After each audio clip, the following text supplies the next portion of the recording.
한 장의 역사 채널에 와주셔서 감사합니다. 그냥 가시지 말고 구독도 부탁드릴게요. 임진왜란 중에 두 번에 걸쳐 벌어진 경주성 전투에서 비격진철뇌라는 신무기가 크게 기여하며 경주성 탈환을 성공하게 됐습니다. 조선의 화포 기술자인 이장손이 임진왜란 중에 발명한 포탄인 비격진철뇌는 이후 벌어진 진주대첩에서도 일본군을 물리치는 것에 기여하게 됩니다. 이미 다른 역사의 장에서 비격진철뇌에 대하여 다뤘으니 이 신무기에 대한 것은 여기까지 하고 임진왜란의 3대 대첩 중 하나인 진주대첩에 대한 이야기로 들어가 보겠습니다. 때는 1592년 10월 1만여 명에 달하는 일본군의 선발대가 먼저 진주 동쪽에 도착하여 공성전을 벌이기 전에 성 주변의 지원부대를 공격합니다. 이윽고 3만의 일본군 본대가 도착하며 진주성을 함락시키기 위하여 성을 포위하기 시작했으나 성의 외곽에 조선 의병부대가 배후를 위협하고 있어서 바로 공격하지 못하고 있었습니다. 진주성 방어군의 총지휘대장인 진주목사 김시민은 성을 둘러싼 일본군을 교란시키기 위하여 심리전을 구사하기 시작했습니다.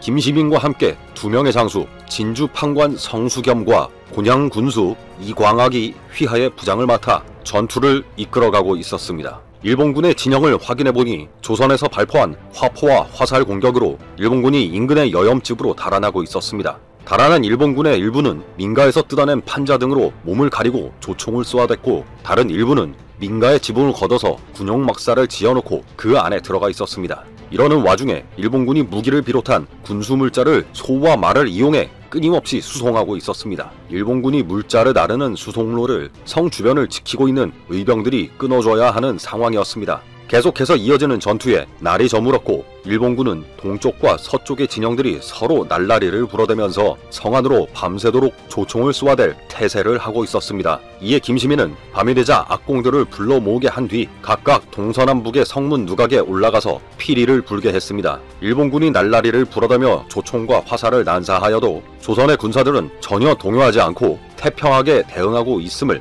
보여주려 한 김시민의 심리전이었습니다. 일본군은 김시민의 심리전에 당황했는지 이번엔 조선의 어린아이들을 이용하기 시작합니다. 조선의 어린아이는 성안을 향해 이렇게 외쳤습니다. 서울은 이미 함락되었고 조선 팔도가 무너졌다. 그런데 너희들은 어찌하여 어리석게도 세장같이 작은 성 안에 들어가서 그곳을 지키겠다고 억지를 부리는 것이냐. 어리석은 짓은 그만하고 당장 항복하는 것이 좋을 것이다 라고 어린아이들에게 소리치게 하여 진주성 안에 있는 조선군의 심리를 교란시키려 한 것으로 보입니다. 이에 격분한 군사들이 그것에 대응해 호통을 치려 하거나 성문을 열고 나가려고 하자 김시민이 대응하지 못하게 말렸습니다. 날이 어두워지자 전투는 잠시 멈추었고 다음 날이 되자 일본군은 대나무와 대추나무를 이용해 사다리를 만들어 군사들이 성벽을 타고 오르도록 했습니다. 사다리를 이용해 성안을 조총으로 공격하려는 일본군이었지만 김시민은 현자총통을 쏘게 하여 일본군에게 큰 피해를 입혔고 이에 놀란 일본군은 후퇴하게 됩니다.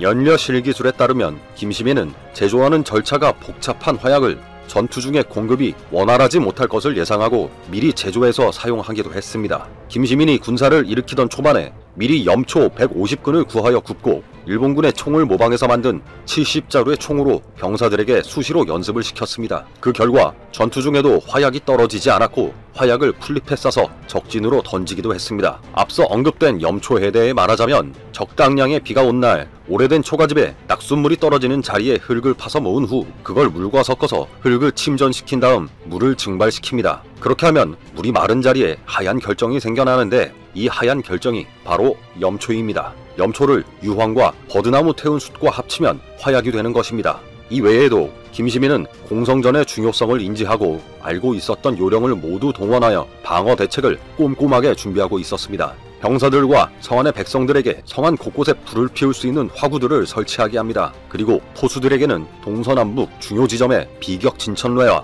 진력포 등의 화포들을 설치하라고 합니다. 성안에 있는 부인들에겐 모든 가마솥을 가져와 성루 가까이에 설치하고 물을 길어 날라서 물을 끓이게 했습니다. 장졸들에게는 허수아비를 이용하여 활을 어깨에 걸어두게 하여 멀리서 보면 마치 병사처럼 보이도록 만들고 성루 위에다가 일제히 세워두도록 했습니다. 또한 전투 중에 보급품이 떨어지는 어려운 상황을 극복하기 위해서 화살을 함부로 쏘지 못하게 하여 미리 모아둔 돌멩이를 던지게 하는 등 꼼꼼한 대책을 세우고 있었습니다. 그렇게 제1차 진주성 전투는 막바지에 이르게 되고 양측은 사력을 다해 최후의 전투를 벌이게 됩니다. 역사의 길이 남을 대승으로 남은 진주대첩의 영향과 전투를 승리로 이끈 숨은 공신 이광학에 대한 이야기, 그리고 진주대첩에 대한 보복으로 제2차 진주성 전투로 이어지는 이야기들은 다른 역사의 장에서 계속됩니다.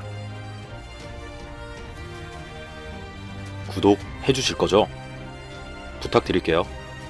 감사합니다.